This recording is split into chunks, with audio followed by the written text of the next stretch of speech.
Hey guys, my name is Grace and welcome to Grace Adventures. Think to yourself, have you ever been on a Strata coaster? And if you have said yes, well, you might be one of the lucky ones and you'll understand why later in this video. Today we'll be talking about the rise and fall of Strata coasters in under 5 minutes. Let's begin.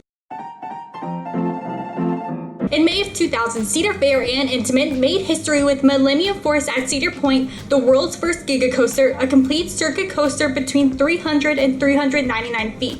Though quickly surpassed by Steel Dragon 2000, Cedar Fair coined the term Giga, and these coasters remain popular to this day, with Fury 325, Panthera, and even a new Giga dive coaster coming to Six Flags Over Texas in 2026. But it was the fact Cedar Fair was the first to do it. Not only did they coin the term Giga, but many other Gigas opened soon after that. When Cedar Fair wanted to break more records, they had to go bigger, and that is where Top Thrill Dragster comes into play as a Strata coaster, a complete circuit roller coaster that is 400 to 499 feet in height. It opened in 2003 as the world's tallest and fastest roller coaster in the world.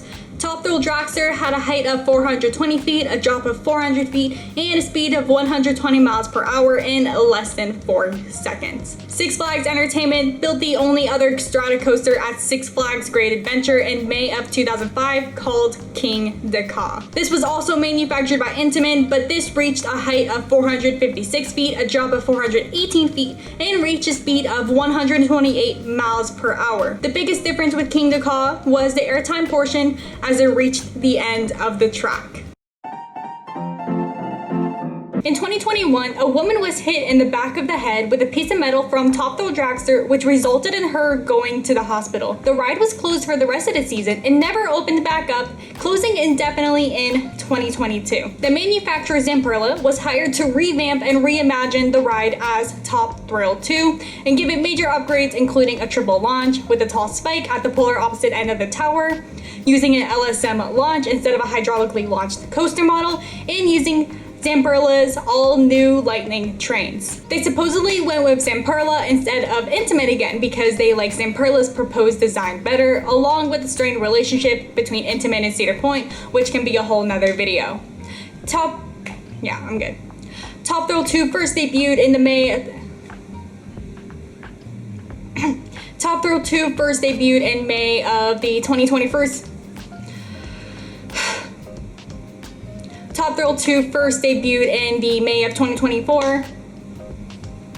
This resulted in some pros and cons, and one of the cons was many coaster and ride closures from the Six Flags and Cedar Fair parks, which had already started in late 2024. One of the big ones was King Ka, and no one particularly knows why King Ka closed, especially without any announcement. Before it closed, it was all speculation and rumors, and if you had the chance to ride it one more time, that was pretty lucky of you. Maybe the new Six Flags Entertainment Corp didn't want 2 Strata coasters. I mean, it did cost $25 million to construct Top Thrill Dragster and King Ka, and having an unreliable and expensive coaster makes sense when it comes to cutting costs, and having a whole season of downtime is not normal for a whole new coaster like Top Thrill 2.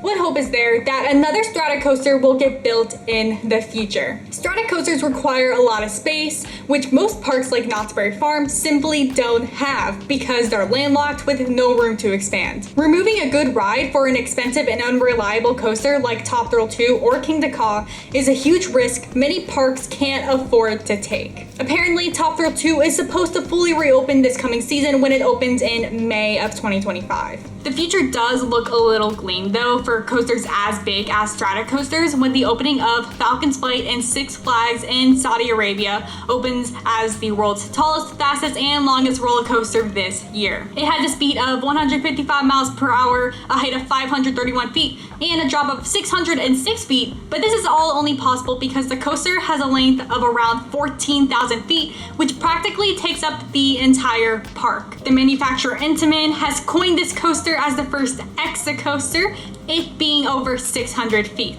But is this a realistic coaster that can be built in most other parks? Probably not. Comment down below if you have been on Top Thrill Dragster, King Ka, or even Top Thrill 2, and give your thoughts if you think the Strata coaster is becoming a dead model. Thank you guys for watching Grace Adventures, where every day is a ride, and may your next adventure be epic.